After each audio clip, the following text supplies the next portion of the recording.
5 on your ass, don't get stuck. My shit blasting up. Window tinted, can't get caught. My bitch bad, but won't leave you on your ass taking up.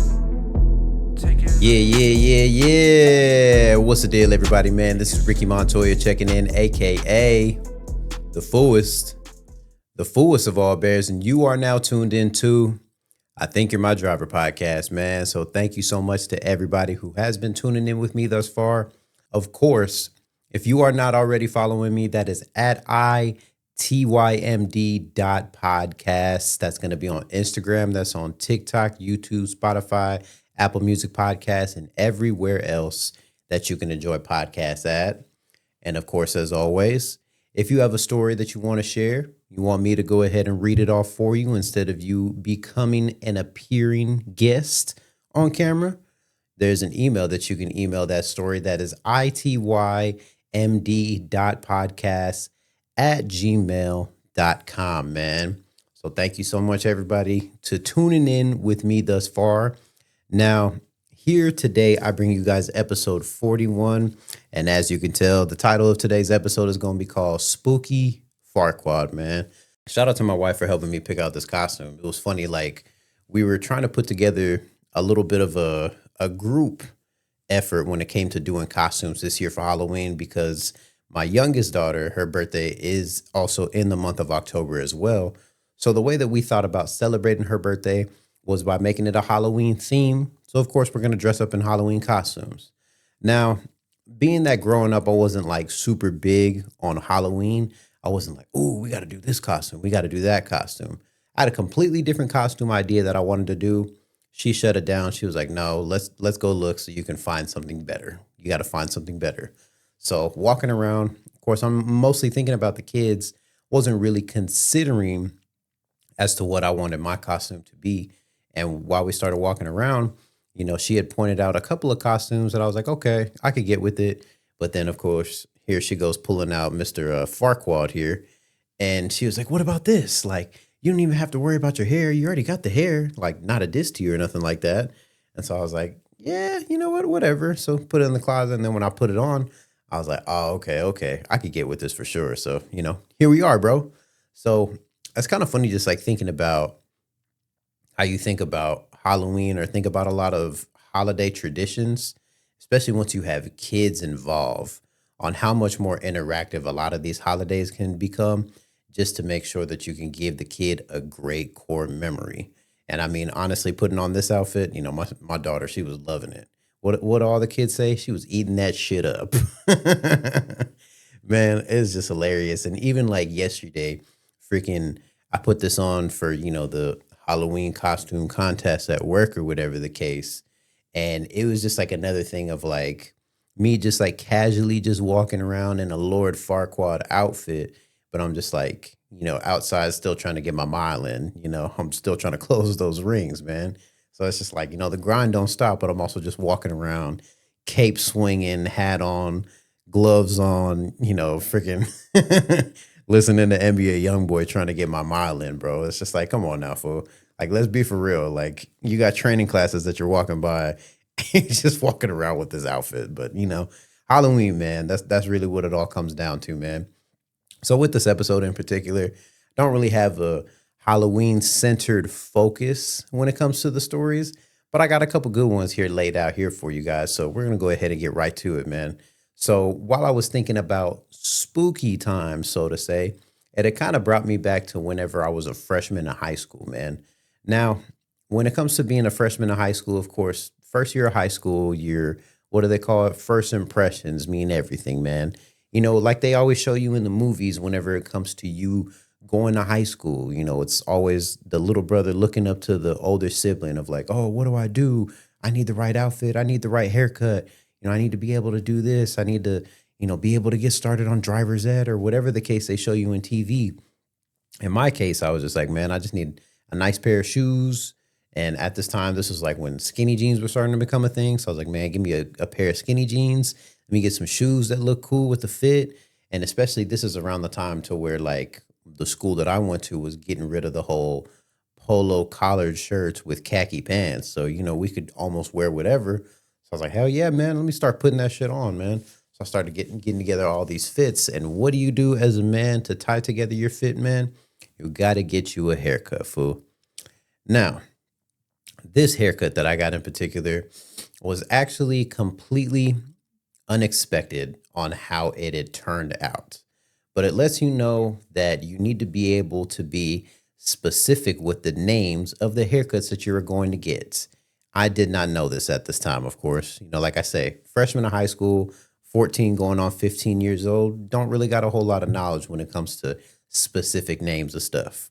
So just to kind of give you a little bit of a background here, at this time, going to be a freshman in high school, I finally convinced my mom to say, hey, it's time for me to start going to the barber shop. Like, all the super cuts, the pro cuts, and, all those other places, man, it's time to X that out. I'm getting lineups, I'm getting fades. I need a taper fade. I need a taper fade with the razor shave. Like, I need the whole nine. And, when you go to super cuts and pro cuts, man, it's, three Hollies and an Adam, all of them don't know how to do a lineup, fool.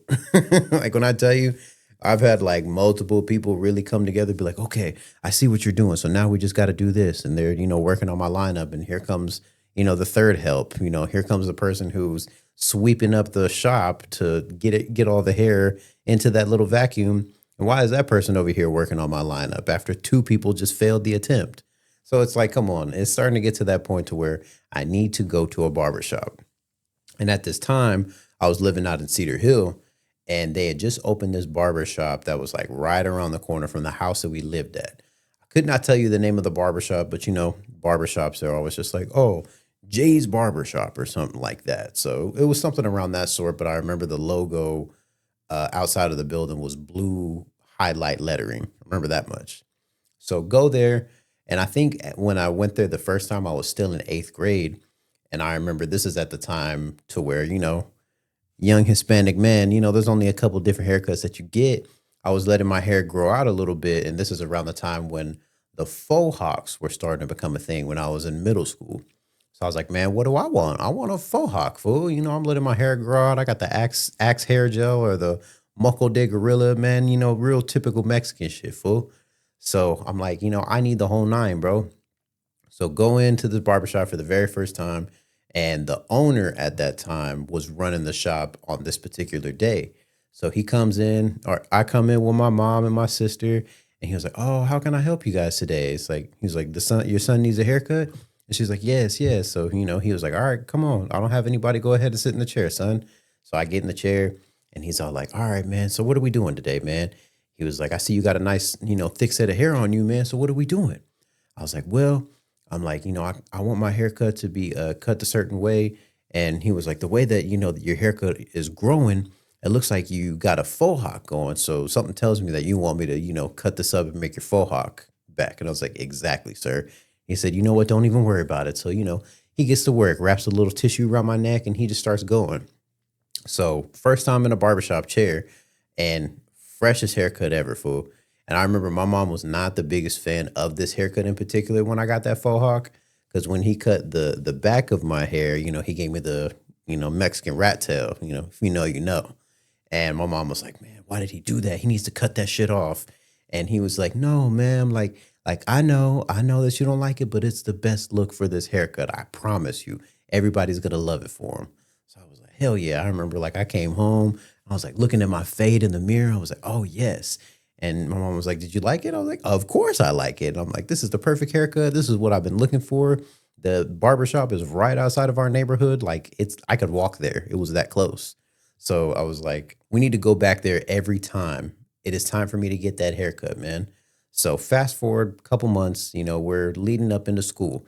Start school in August. So around July, June, I'm planning out about how I want to get my haircut. And of course, I want to go right back there. Now, like I say, touching back on how I opened and prefaced this story, a young man is not really familiar when it comes to a lot of these names. And I have a horrible memory. So, of course, go back to the barbershop, and it wasn't the same guy. It was one of his, what do you call it? One of his employees was in there working. Shout out to G. Go in there, and he was like, oh, what's up, man? He was like, yeah, you can go ahead and hop in the chair, bro. I can get you cut up, bro. I was like, all right, man. Well, nice to meet you. We're breaking the ice or whatever the case. And So, they turn you around in the mirror. He was like, all right, so what are we doing today, boss? How we cutting your hair? And like I say, at this time, I had a faux hawk.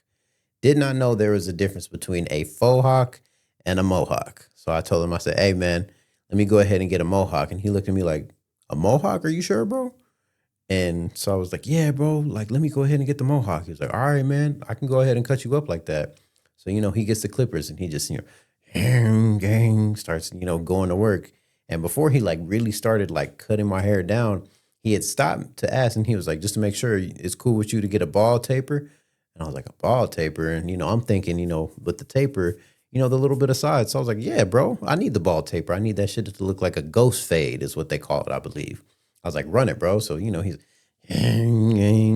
cuts all the way down to the skin.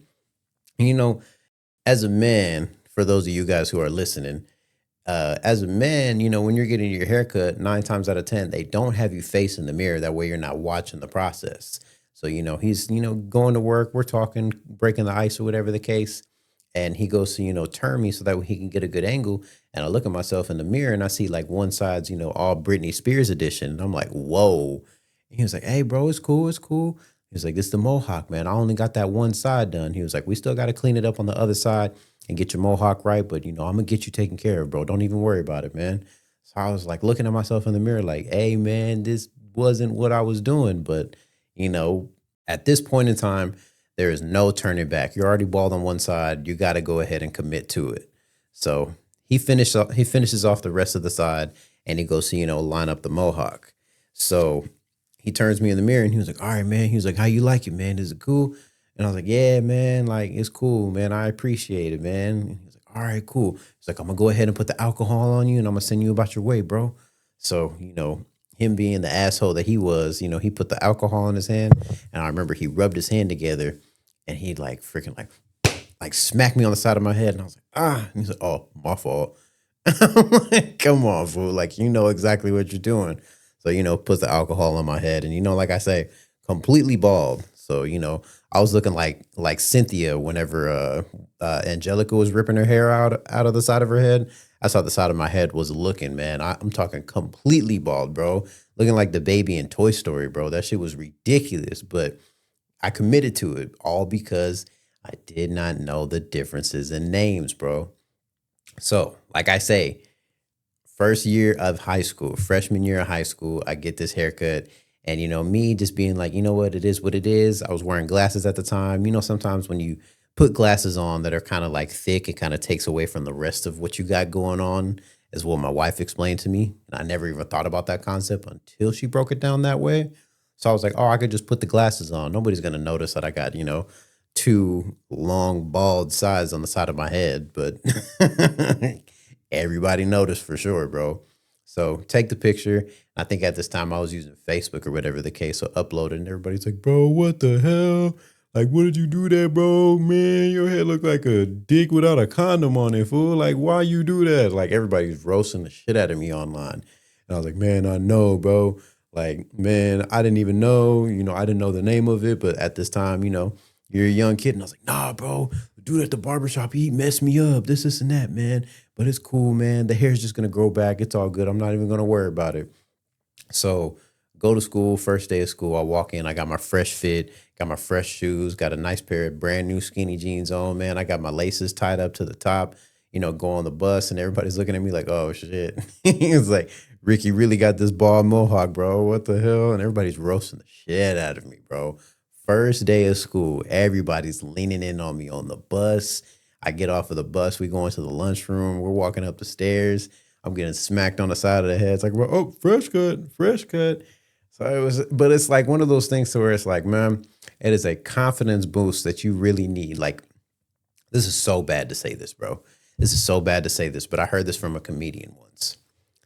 I think it's very important at one point in life that everybody needs to go through some form of bullying. And when I say bullying, I don't really mean like somebody like, sticking your head in the toilet or stuffing you in a locker or nothing like that. But you got to be able to build up that, how do you call it? You got to be able to build up that confidence to be able to shoot back. Like, you don't want to be that person that gets knocked down on the floor and everybody's just, stomping you out and you don't get up or anything like that. you got to be able to shoot back at some point, man.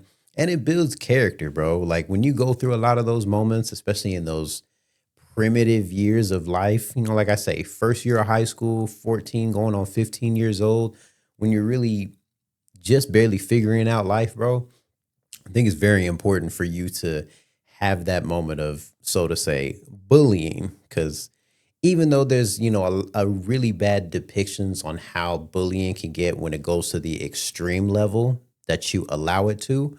But, like I say, when you go through a small form of, teasing to where it's not like an aggressive way, it helps you build character to be able to have that confidence to shoot back, to make jokes, or you find a way to just start whooping people's ass, man. Because like 9 times out of 10, man, words can only mean so much. And, not everybody's going to have a whole lot to say when you really start putting hands on people, man. That's all I'm going to say. But I'm not encouraging anybody to do anything. I'm just saying that I think it's very important for you to go through certain stages of life to be able to build and develop character, especially when you are in those early stages of life, man. First year of high school. So, first impressions mean everything. But also at the same time, man, even whenever you may not have done things or gotten things in the anticipated way that you wanted them to go, your confidence is really what's going to make a difference to how you handle a lot of these things, bro. And I think confidence can really go a long way when it comes to life, especially being an adult. But some people have that confidence that's just a little bit too much over the hedge to where you can really ruin it for a lot of other people, man. And I don't mean that it's going to make people hate you, but I was talking to my wife about this, man. And my wife and I, we both work, corporate jobs, so to say. So, when you're working in a corporate setting, there's a certain expectation, touching back on the whole first impression. So part of first impression is, of course, how you present yourself. How do you dress? How do you speak to people? Do you smile at people when you walk in the room? So, of course, with, corporate settings, there's that very thin line when it comes to presenting yourself in the way that you dress and the way that you show up to work. But I think one thing that a lot of people fail to realize is that just because they don't enforce the rules in a certain manner doesn't mean you really have to push the bar. So kind of just touching back on this story that my wife told me, like I say, she works in a very corporate setting job as well. And at this time, whenever she started working there, they didn't really enforce a dress code. But of course, you're expected to show up in business casual. But, we're all adults. Nobody's going to go around, pinching your thigh or grabbing your t-shirt or grabbing you by your collar to be like, hey, you're out of dress code. You're this, you're that. We're all adults. But she told me that one day she gets to work and some dummy decides that they're going to pull up on a regular Tuesday at the job in a Spider-Man costume. And I'm not talking about just, a Spider-Man t-shirt with the matching pants that are, khakis or slacks. I'm saying like a full-blown Spider-Man costume, muscles with the abs and the full like mask and everything on a regular day. Like it's not Halloween. It's not dress up as your favorite TV show character or nothing of that sort. And it's just somebody who just decided, you know what? I'm putting this shit on today and I'm going to show everybody out, And of course, walk around, everybody's looking at you ridiculous because we are in a corporate setting, bro. Like, what's the matter with you? So, of course, in a corporate manner, next morning, actually, I don't even think it was the next morning. I think at the end of the day, they sent out a huge email blast to be like, hey, we have a dress code here. I know it has never been enforced in all these years. But with this being said, the expectation now is to only dress in business casual. If you guys show up to work and you are not dressed in business casual, we will start sending people home. And, like I say, man, she had told me that at this time, they were not enforcing a dress code, but all it takes is that one bad apple to really spoil the bunch, man. And this kind of just touches back on how I was even prefacing or prefacing this story. Is you got to have a certain amount of confidence to be showing up to work in this certain manner. But like at the same time, it's just like one of those things like, come on, fool, be for real for once. Like we are literally at a job. It's not Halloween. It's not like Spirit Week or Customer Service Appreciation Week or anything of that sort, what the hell are you doing walking around in a Spider-Man costume on a Thursday? You know, it's just like one of those things where I get it. You got a certain amount of confidence in you that gives you that boost to know that you can walk into work and just, chin held high, walking in, knowing you have a dumbass outfit on for the day. But it's also kind of a good feeling to know that you help people break the rules, I guess, if that's how you want to look at it. But anyways, man, it's just something to where you really got to realize that at a certain point, everybody is going to find a way to ruin it for you, man. And another thing, touching back on the whole, being a freshman in high school, man, like I say, when I had that ridiculous haircut walking in with this mohawk, hair grows back, but of course it takes a little minute for your hair to grow in. So what was kind of funny about this mohawk that a teacher helped me realize this. I'm pretty sure a lot of people had said it to me, but it was like one of the things to where my confidence didn't allow me to like really focus in on it.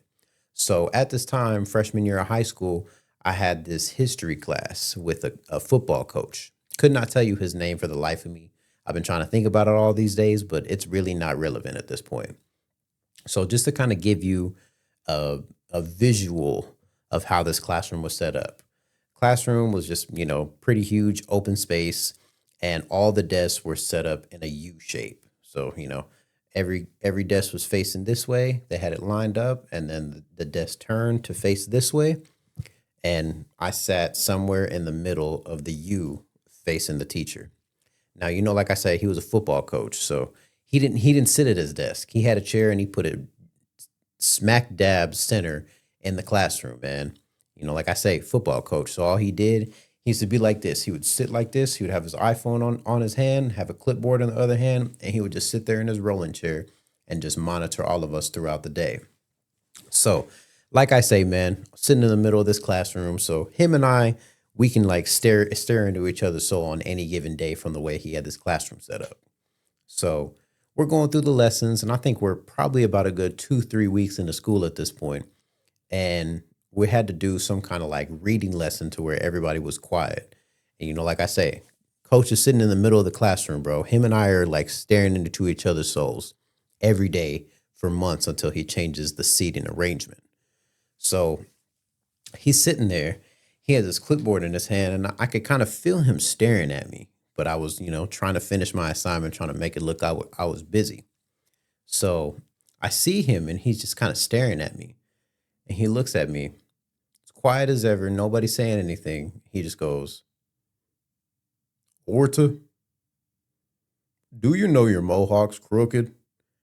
Everybody loses it, fool. It's just like one of those things to where I'm like, "Yes, coach, I know it is." He was like, "Well, why would you allow it to be crooked if you knew it was crooked when you got the haircut?"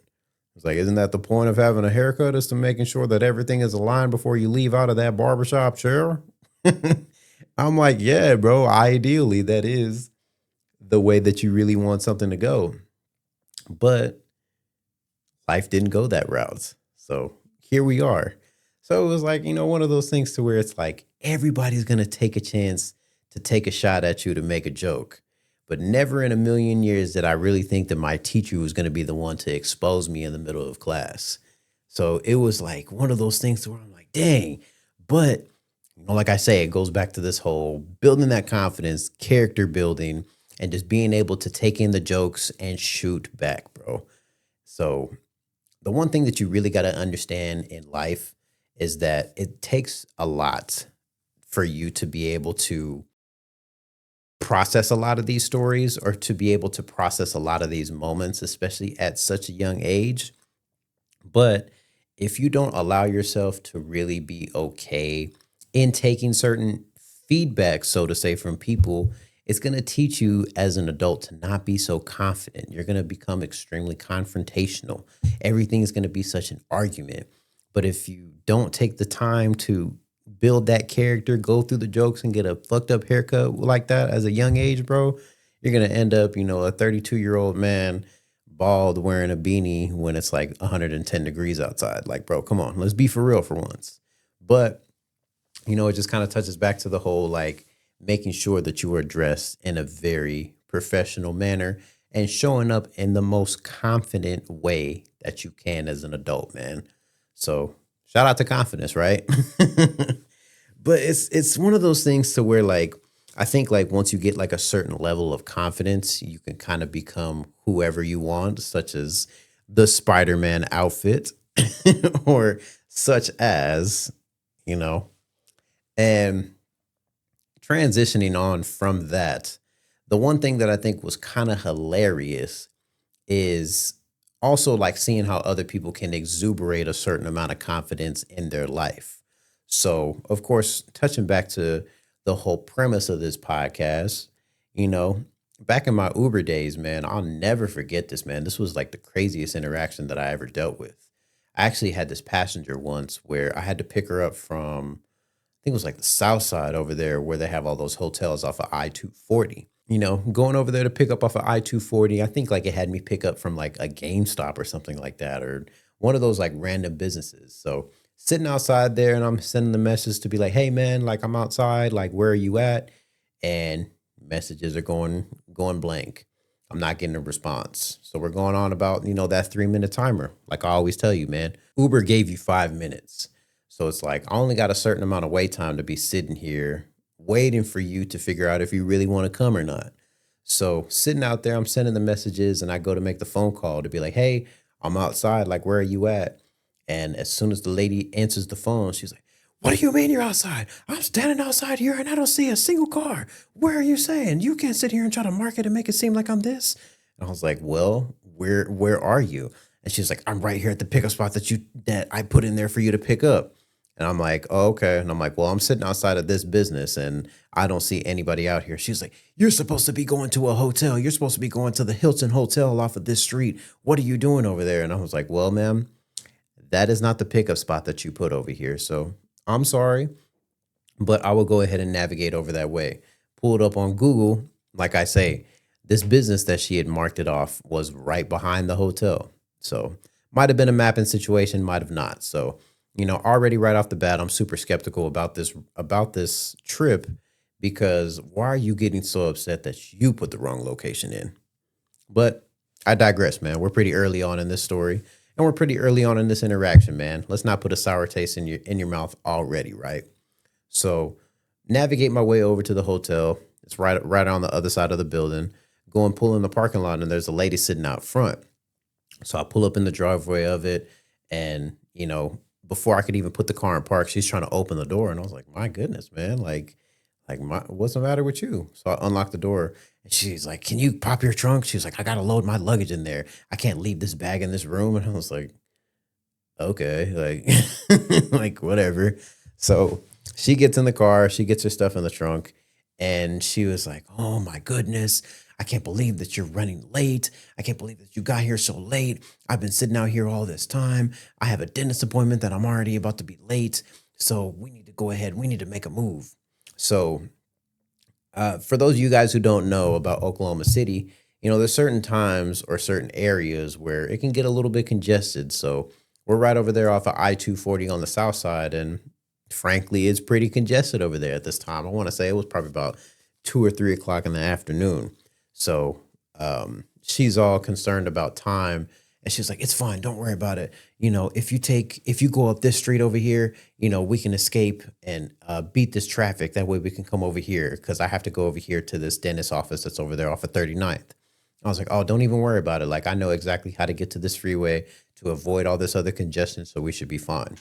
So navigate our way going about 5 minutes up the road and I'm about to get on. I think that's what I-44 or whatever the case, whichever freeway that is, Hefner Parkway or whatever you want to call it, man. So about to get on there from, I believe that was like Southwest 25th or 29th or whatever the case. And as I'm looking over the bridge about to merge onto the highway, it's stop and go traffic.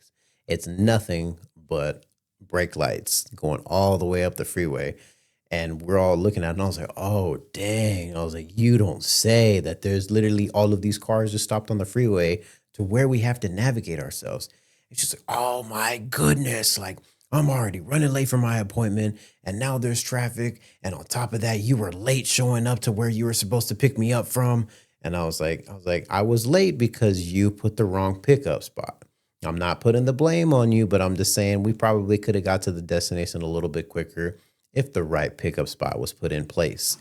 And I was trying my best to not be like super rude about it, but it was like one of the things where it's like, you're really being unnecessarily rude telling me that it's my fault that you're late, but you gave me wrong information to begin with. So it's like, I'm real big on like trying your best not to like argue with like elders or stuff like that, especially like obviously she wasn't from here. So it's like, you don't know where you're going and you don't know that you put in, well, no, take all that back. You know exactly where you are. You know the address, and it has a little pinpoint to say, are you at this address? You can mark the pin to say pick up from here. So it's like, no, forget all that. I'm not giving her any grace at this point because it's like, you're mad at me because of your mistake. Projection is a real thing, but I digress. So I was like, you know what? I'm trying to, be the positive penny in this situation here. And I was telling her, I'm like, it's okay. Like, don't worry about it. Like, I know how to get around the city pretty well. I'm like, I'm telling you right now, I know this freeway is very, very congested, but what we can do is I can shoot down this street and I can cross all the way over because this place that we were going to, the dentist office, was off of Portland and 39th. And I was like, what we could do, I could shoot down the street. Portland is maybe about, 2 miles, like right over here, right off of this exit. So what we could do, we can go up here. I can just shoot up Portland the entire way all the way to 39th and we can escape all this traffic. Like, don't even worry about it.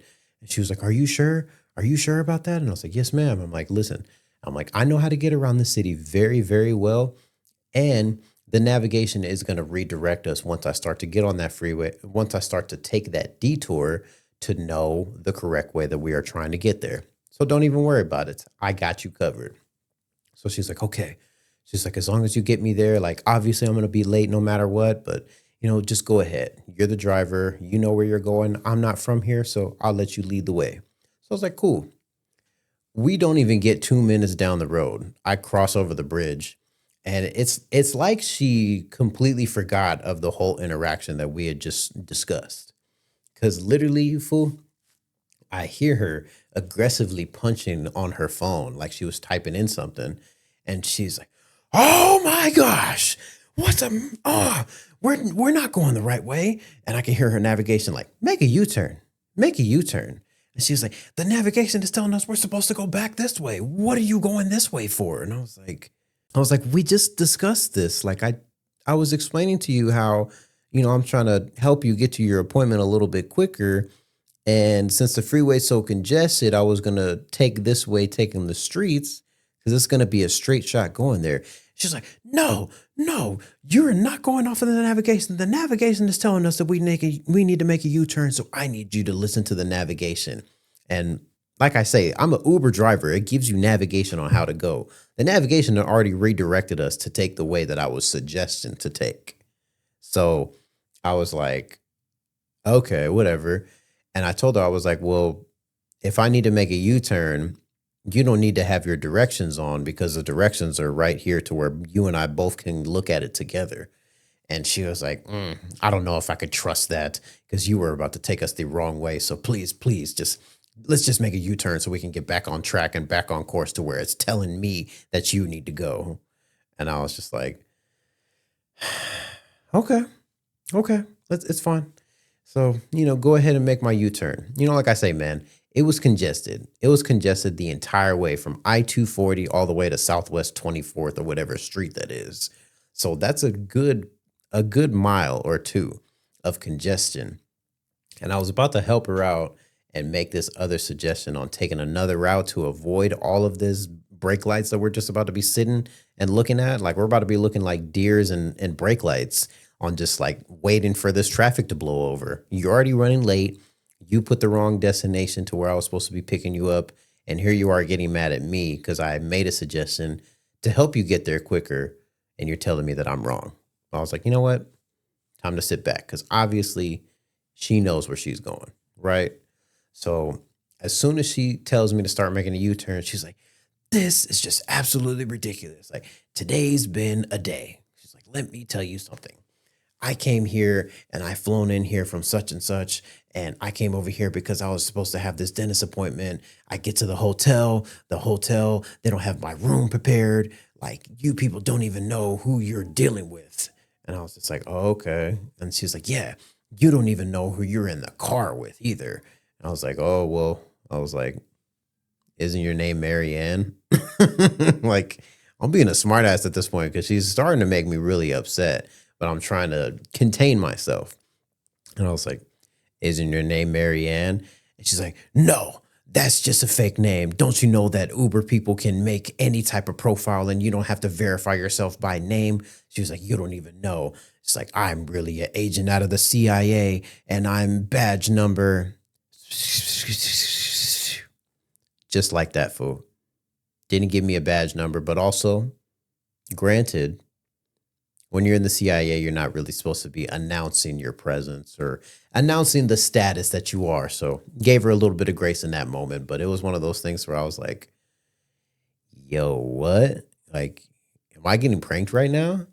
And so I was like, okay. And so she was like, yeah, you don't even know who you're in the car with. Like, so I suggest this, and that. And that's why you need to be listening to this navigation and paying attention to where we're going. And so get on the freeway. And now she's backseat driving.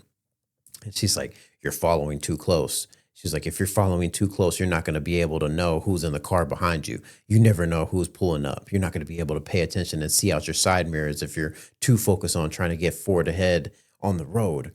You can't be speeding. You can't be doing this. You need to be making sure that you're being very vigilant. You never know who's following us in this car.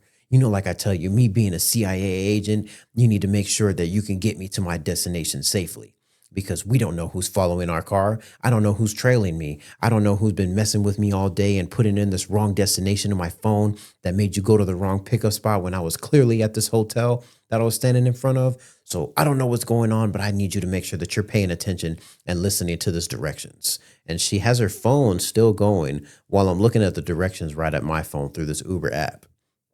So it's going on in the back and it's like, in 3/4 miles, stay north, going on Hefner Parkway. And she's like, you hear that, right? You hear that, right? I'm like, yeah. She was like, so you're not going to be making or getting off the freeway. And I was like, not unless you want me to.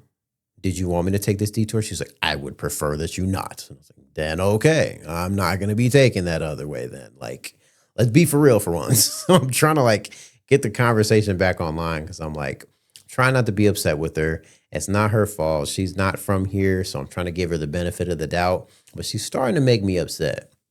So we make our way, past the congestion and start trucking along. So this dentist office that we were going to right off of 39th was really not that far from where we were going. Like without the traffic, it would have maybe took like 7 minutes to get there. But she was, running late. So I completely understand. I'm really not saying too much to her.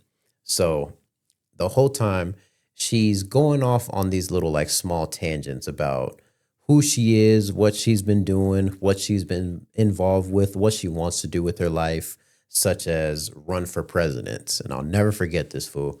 She told me about how the plan for life is that she is going to do everything that she can to strive to become a president of the United States. And she was like, these people don't even know who they're dealing with. They put a dumbass in office like Joe Biden. I don't even understand why they put that, like, what was the word that she said? She was like that person who's just dealing with nothing but cognitive dissonance, or however you say that word. Like, she literally was just like talking trash about Joe Biden for like 10 minutes straight. And it was like one of those things to where I'm like, I don't even care about what you're talking about right now, but I'm trying not to showcase on how upset that I am. So I'm just listening to it. And she was like, it's this and it's that. And Joe Biden, this and that. And people just don't even know what they're doing. Like, you don't even know who you're dealing with or who you're around. And I was like, okay, so who am I around? Who am I dealing with? What have you been through then? And she was like, I don't want to talk about it. Silence, bro. Silence. Didn't say nothing. Just looked out the window. So it's silent for a good 45 seconds. And it's like somebody was like punking me, bro. Like she had like some kind of earpiece of like telling her what needed to be done. Because after she was done with that 45 seconds of silence and we were saying the Pledge of Allegiance or whatever the case, she just went right back on her Joe Biden rant.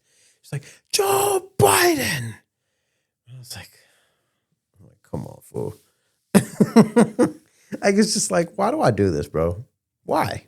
Why do I do this? Why do I put myself through this? She's going on her whole Joe Biden rant once again. And we make our way going up towards 39th. So she's telling me about how she's going to be the president of the United States at one point and how life is going to pan out to be the way how she's the very first Puerto Rican woman to take the presidential office, and they're not going to know what the F to do once a woman takes place because they don't want a woman in office because they don't know how to respect a woman when they should be bowing down to us, not the other way around. And I was like, okay, okay, you're right. You're going to be the president. You're in the CIA. You helped kill Osama bin Laden, man. Like you went through a very tough life. I'm just like, okay. And it just kind of touches back on like a previous subject that I've talked about to where like you can show up as whoever you want because in an Uber ride, we don't know each other from Tim or Tom. So if you tell me that you're, a third grade school teacher out in, Wisconsin, I'm not going to call up the, school district over the county that you live in Wisconsin to verify if this random Uber passenger that I had is really a third grade teacher. I don't care about your life that much, but I digress. So finally pull up to our destination. We get into this dentist's office and pull into the parking lot. So for those of you guys who know and are familiar with this is that dentist office right off of 39th across the street from the OnQ. So there's like an old school fire truck from like the 20s or 30s or whatever the case, to where it's just, a single cab pickup truck with like the wood on the sides. She's like, thank you so much for getting me here in a time, even though I know you were late. You made us both late, but it's okay. I am not upset at you whatsoever. And I was just like, I'm pretty upset at this point, like, because you're getting on my damn nerves, lady. And I'm like trying my best to be so patient with this lady. And she was like, let's just park. We're going to have to wait. She was like, don't pull up in front of the door. You don't know who's watching. They can see right into your car. And I was like, my windows are tinted. And she was like, the window tint doesn't mean anything. She's like, when you have window tint, it's just a decoy. She was like, legally, she's like, I can still see right out of this window. So if I can see right out of this window, people can see right into it. And I was just like, you're right. I'm not arguing with you. Like, I'm done with it at this point. And she's like, you know what? She's like, you see that fire truck back there? She's like, that's a decoy. I was like, yeah, it's a decoy. And she's like, yes. She's like, you don't know what's in that truck. For all we know, there could be a bomb back there. And the more that she's saying this stuff, at a certain point, because it's becoming so repetitive, it's getting to that point to where I'm not going to say that I'm believing it, but it's starting to like creep me out is the word that I can use. Because it's like, just hear people just talking about bombs on a regular basis. So her just like bringing it up was like one of those things like, excuse me? And after saying it, after she would say something that like goes off as like an impactful statement, she would just be silent, like as if like trying to like let it breathe. Like she was giving a sermon or something like that, bro. Like I tell you, bro, it really felt like I was being punked. Like it just didn't make any sense as to how or why this interaction went the way that it did, or how she felt the need to really showcase herself in that manner, all because she put the wrong pickup spot and she was running late and because there was traffic. Life happens. I completely understand. When you're in a scenario of you not being familiar where you are and you get into the car with somebody who presents themselves with the confidence of being aware of knowing where we are, I think at a certain point, you should just shut up and sit and put your seatbelt on and let me do the driving, man. Like, if you knew where you were going and you were so concerned, you should be having a rental car. But it's just like one of the things to where it's like when you become an Uber driver or when you become some sort of person working in the service industry, you really have to be able to have like that certain confidence to have a spine and stand up for what you know. Now, of course, in the case of being an Uber driver, there's very specific scenarios to where sometimes you kind of got to cut that stuff back because being that we're both in like a vulnerable state, it's kind of tough for you to be able to put that full confidence into a stranger. So I can give people grace when it comes to stuff like that. But when it comes to you getting into my car, of fully showcasing this character that you've created for yourself to try to make sure that people don't mess with you or people don't think that you're, an easy target or whatever the case. That's where it touches back on the whole of you not taking the time of character development when it comes to you making sure that you can have the utmost confidence in yourself. But I think in her case, she spent a lot of time in making sure that she was confident to let me know that she was eventually going to be the president of the United States and make history in the world, man. For all I know, she's probably going to be the person who is the first woman of the United States, but the world may never know. How did that commercial used to say? It's just like, you just got to be able to make sure once you get into a certain point of life that you do exuberate a certain amount of confidence, but don't push that confidence to where it starts to sound like you're really just trying to have people not ask questions, basically, is the best way that I can explain it. So one thing in life that I think is very important is that, of course, taking that time out to build your character from very early on, because you don't want to be that person in their 30s and 40s that's, reading the 48 laws of power, thinking that it's about to give you this revamp of life. Because let's be honest, like, you can take the time out to read all these self-developmental books, but if you've already kind of beat yourself to a dead horse of knowing who you are and being content with who you are in life, all of those extra steps that you're taking later on in life is really not going to mean anything, bro. Because I mean, let's be honest, man. When you're running late for work and you just happen to burn your breakfast, like, yeah, you're going to be super upset, but you're still going to eat those burnt scrambled eggs. You might put a little bit of salsa and wrap it in a tortilla, put some cheese on it, man. At the end of the day, man, you can take all these extra steps and do all these other things that you want to, but at a certain point, when you're just trying to stick to your program that you've created, you're going to do whatever it takes without you taking those timeouts to making sure that you're developing in the proper ways. All that stuff is going to go completely out the window because nobody cares. At the end of the day, fool, nobody cares what you do. And at a certain point, you kind of start to realize that who you've created for yourself is all to make sure that you have the best confidence, how high you can hold your head when you're walking out in public. But it's very important to make sure that even though you have taken the time out to make sure that you can walk on tens, to where you can stand up with your back straight, your chin out, and everything like that, that it's not just a character that you've created to where people don't feel like they can walk all over you, man. Because I mean, look at me right now, fool. I have a Lord Farquad outfit on. Like, I walked around my office building. I went to go get gas in this outfit. And of course, it's Halloween, it's the holidays or whatever the case. So at a certain point, people are going to be like, oh, okay, it's funny. But it also, at the same time, got to have a certain kind of confidence to be walking around in this kind of stuff, man. So everything at the end of the day in life really comes back to who you present yourself, how you present yourself, and the amount of time that you put into yourself when nobody's looking. Because you could put a lot into yourself just to make sure that you present yourself in a certain way to where people can perceive you. But if you're only doing it for the fact of how people perceiving you, you're only cheating your own character. So with that being said, man, I think I went ahead and, gave out enough on this episode, fool. So if you are not already following me, of course, that ad is at itymd.podcast. That is on Instagram. That's on TikTok, YouTube, Spotify, Apple Music Podcasts, and everywhere else that you can enjoy podcasts at. The email, itymd.podcast@gmail.com, man. That's if you have any story that you want to share. If you want to go ahead and come on the show, man, hit me up on any one of those platforms, man. So I want everybody to make sure that they're always taking time out to develop themselves to be the best person that they can be. And if you're not going to be the best person that you can be, man, go get a hobby to make sure that you can have some confidence in some area, fool. That's all I'm going to let you know, man. So thank you to everybody who has always tuned in with me and who is always sticking with me in the journey, man. I'm signing out, man. Ricky Montoya, the fooest of all bears. And thank you so much for watching, man. Peace.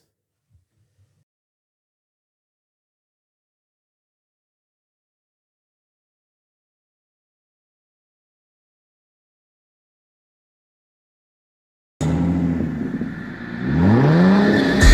too fast, 150 on a dash, bitch keep up, please don't crash. That's 50